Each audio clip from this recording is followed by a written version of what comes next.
Muy buenos días. Es tiempo de meditar la palabra de Dios y es un tiempo muy importante en nuestro día. El poder meditar y escuchar lo que el Evangelio nos dice en nuestro diario vivir es lo mejor que podemos hacer. Es aprender a vivir con sabiduría, es aprender a pensar en el futuro, así como lo escuchas. El Evangelio nos hace vivir en el presente para poder cosechar en el futuro. El Evangelio siempre nos va a estar lanzando a ser conscientes de la realidad, pero también a que miremos hacia el frente. Nunca estancarnos hacia atrás.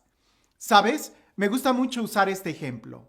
El Evangelio es como el parabrisas del carro. Sí, el cristal grande que tenemos enfrente cuando vas manejando. ¿Sabes por qué? Porque indudablemente en ese cristal nosotros nos damos cuenta en dónde estamos, pero sabemos hacia dónde nos estamos dirigiendo. ¿Sabes por qué el parabrisas es más grande que el retrovisor? El retrovisor es el espejo pequeño que está en medio. ¿Sabes por qué es más grande? Porque es más importante lo que está delante de nosotros que lo que estamos dejando atrás. El Evangelio es toda esa parte, una pequeña porción para mirar hacia atrás y aprender y saber de dónde venimos, pero siempre mirando en abundancia, en plenitud, hacia el futuro, la dirección que estamos llevando. Y eso es lo que el Evangelio nos ayuda, a centrarnos en el momento presente, pero no para estancarnos, sino para agarrar fuerza y dirección y saber muy bien a dónde queremos llegar. ¿A qué va todo esto? El Evangelio el día de hoy es muy importante especialmente en estos días que estamos viviendo. Es un Evangelio que lo deberíamos de estudiar en casa, en amistades, en familia, en la escuela, en el trabajo. Es un Evangelio que deberíamos de recordar muy bien, porque a veces cuando estamos enojados, se nos olvida lo que el Evangelio nos dice y es precisamente en esos momentos donde más deberíamos de tenerlo en cuenta. Te lo leo, dice así. En aquel tiempo, Jesús dijo a sus discípulos, si tu hermano comete un pecado, ve y amonéstalo a solas. Si te escucha, habrás salvado a tu hermano. Si no te hace caso, hazte acompañar de una o dos personas para que todo lo que se diga conste por boca de dos o tres testigos. Pero si ni así te hace caso, díselo a la comunidad. Y si ni a la comunidad le hace caso, apártate de él como de un pagano o de un publicano. Yo les aseguro que todo el que ate en la tierra quedará atado en el cielo, y todo lo que desaten en la tierra quedará desatado en el cielo. Yo les aseguro también que si dos de ustedes se ponen de acuerdo para pedir algo, sea lo que fuere, mi Padre Celestial se los concederá. Pues donde dos o tres se reúnen en mi nombre, ahí estoy yo en medio de ellos. ¿Por qué digo que este texto es muy importante que lo tengamos en mente, en la memoria, que lo meditemos, que lo reflexionemos? Porque todos nosotros, tarde que temprano, vamos a tener que corregir a alguien. Así como también tarde que temprano nos van a tener que corregir. La corrección es una parte fundamental de la vida cristiana, y no solo de la vida cristiana, sino de toda la sociedad. Si no nos corregimos unos a otros, no vamos a poder avanzar. Y es que uno mismo muchas veces no ve los errores que uno comete. Por ejemplo, cuando te despeinas, necesitas que otro te diga, o por lo menos necesitas un espejo para verte y saber cómo peinarte, porque tú solo no puedes arreglarte. Necesitas el punto de vista de alguien que está fuera de ti. Como seres humanos, sí, vamos a estar cometiendo muchos errores, pero todos nosotros queremos salir del error, queremos crecer. Ahora, el problema de la corrección fraterna es que muchas veces no sabemos cómo hacerla. A mí como me gustaba, por ejemplo, cuando el padre Pablo me corregía, porque siempre era una enseñanza profunda. Y él, lo digo, con mucha humildad se acercaba y me hacía preguntas y poco a poco él tenía mucha paciencia. Claro, había ocasiones que me soltaba el sablazo así, esto está mal, pero la mayoría de las veces lograba convencerme o hacerme ver el error antes de decirme qué tan malo había sido lo que había hecho. Y es precisamente eso lo que nosotros debemos de aprender. El día de hoy vivimos en una sociedad y en una cultura donde parece que es un conflicto de a ver quién tiene la razón. Y muchas veces usamos los medios de comunicación para estar señalando el error de los demás y hacerlo de manera pública. Hay ocasiones que ni siquiera la persona conoce de primera mano o ha tenido una experiencia de quien está hablando y así hablan, ¿verdad? Tratan de corregirlo y muchas veces no, pienso yo, no para ayudar a la persona, sino como para darse publicidad a ellos mismos y decir, mira, yo sí sé, mira, él está mal, yo puedo corregir al otro porque yo sí sé. Y esa no es la actitud. Por eso Jesús nos da como 3 momentos para poder corregir a alguien. Pero lo primero que nosotros debemos de tener en cuenta es, a ejemplo de Jesús, y que esto está en todo el Evangelio, es ¿cuál es la intención que tenemos al corregir a alguien? ¿El mostrar que yo tengo la razón? Eso no es cristiano. El demostrar que yo estuve bien, que yo estoy correcto, que yo sí sé y que el otro no, eso no es ser cristiano. El mostrar que la otra persona vive muy mal, está equivocada, es un error, es un ateo, es un pagano, es un apóstata, es alguien que niega de la fe, eso tampoco es cristiano. Lo que nos debe de mover a nosotros a corregir a alguien es la salvación, es buscar el bienestar de la persona. Y para buscar el bienestar de la persona, lo primero que debemos nosotros de hacer es tratar de ponernos en los zapatos del otro. Mira que Jesús, Dios mismo, al venir a corregirnos, lo primero que hizo fue ponerse en nuestros zapatos, hacerse humano y sufrir por nosotros. El buen pastor, cuando va por la oveja perdida, lo primero que hace es andar el camino que la oveja tomó, la oveja errante, llegar hasta donde está. Si la oveja entró por maleza, el buen pastor va a entrar por maleza. En cambio, cuando agarramos una actitud muy catedráticos de señalar el error acá desde muy lejos, pues aquel fulano de tal está equivocado porque dijo esto y esto está mal. Eso no es ponerte en el lugar del hermano. Eso no es buscar la salvación, la corrección del hermano. Eso es exhibirlo. A los padres de familia, cuando se me acercan y me preguntan cómo educar a sus hijos, que si deben de castigarlos o no, yo siempre les digo, o sea, ¿el castigo va en la dirección de qué? ¿De dañar a la persona o de ayudarle a ver más allá del error? Porque si el castigo está para hacer sentir mal a la persona, jamás va a aprender la lección, se va a llenar de coraje. Y muchas veces en los grandes conflictos que ha habido con muchas iglesias, es precisamente eso, que se trata de pelear para ver quién tiene la razón, en lugar de en realidad amar al hermano, llevar, acompañar al hermano. Eso no significa que te calles, eso no significa que seas débil, no, significa vivir el evangelio. Por eso Jesús nos da estos pasos. Y mira que la corrección de la que se está hablando aquí está claro que va en contra de la vida y del evangelio. Primero a solas con el hermano.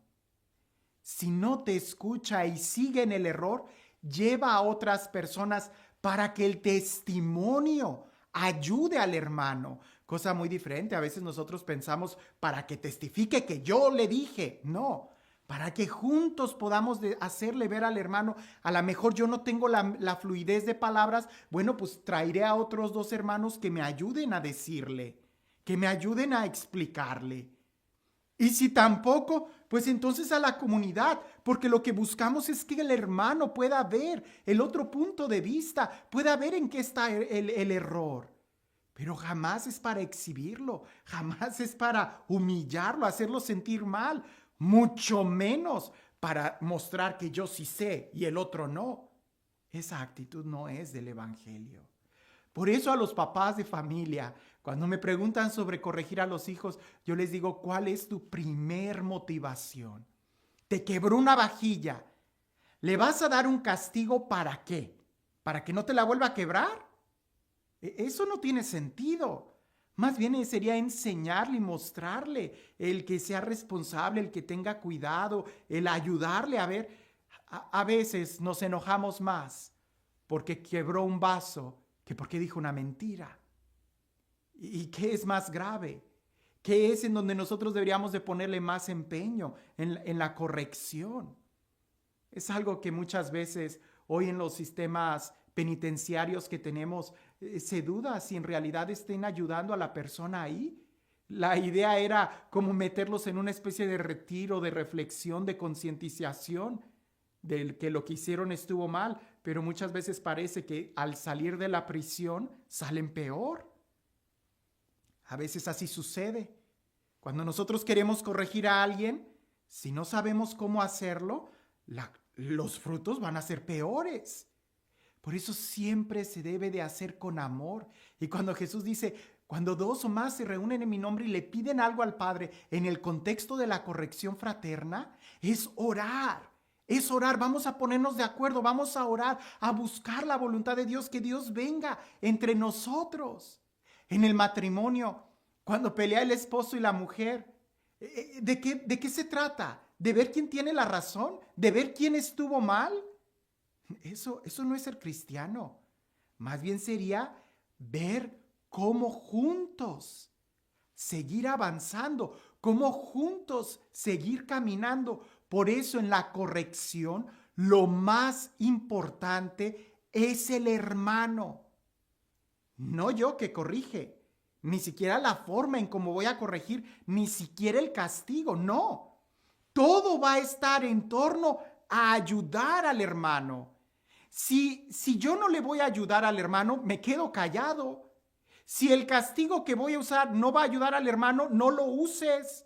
Si las palabras, el discurso, los medios de comunicación que vas a usar son para ofender, discriminar, exhibir al hermano, no los uses.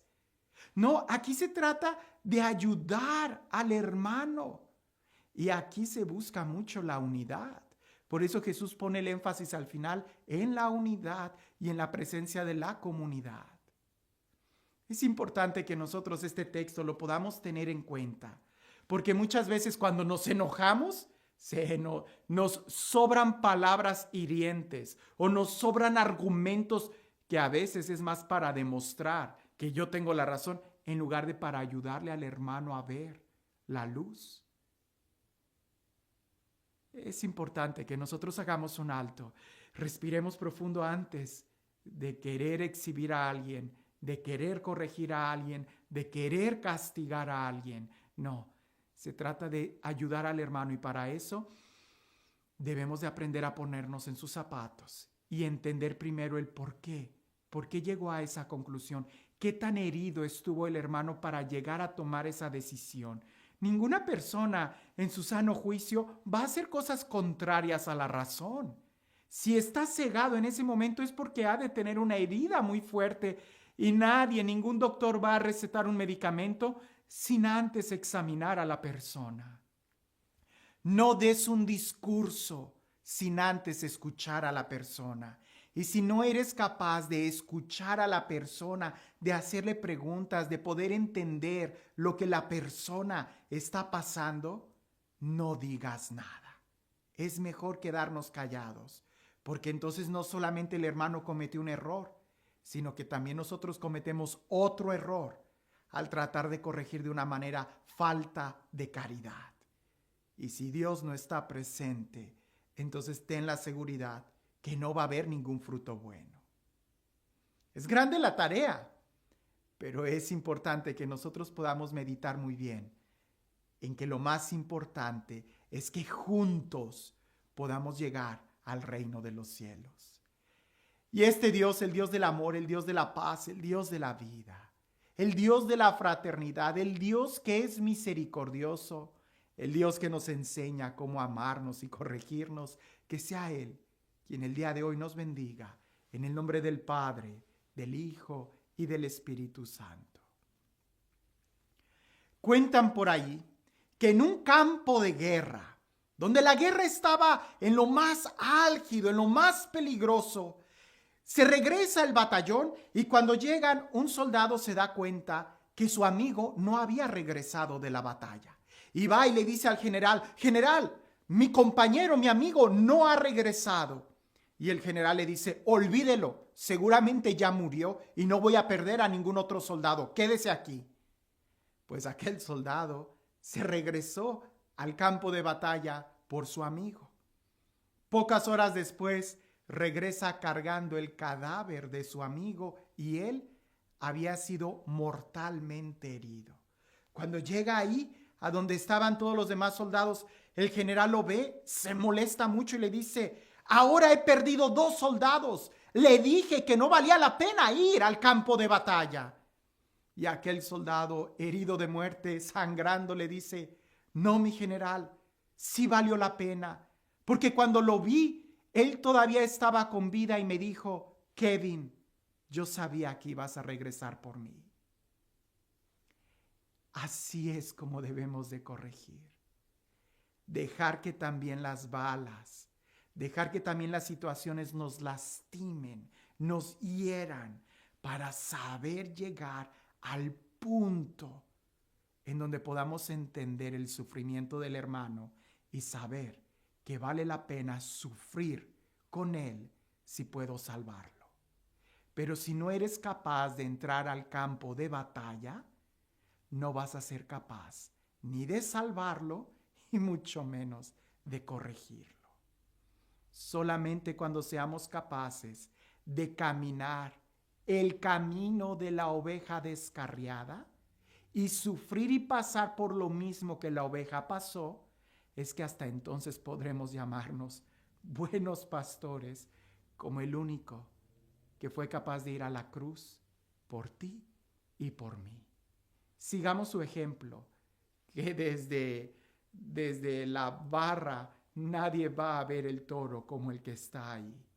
Aprendamos lo que significa amor y misericordia. Que tengas un excelente día.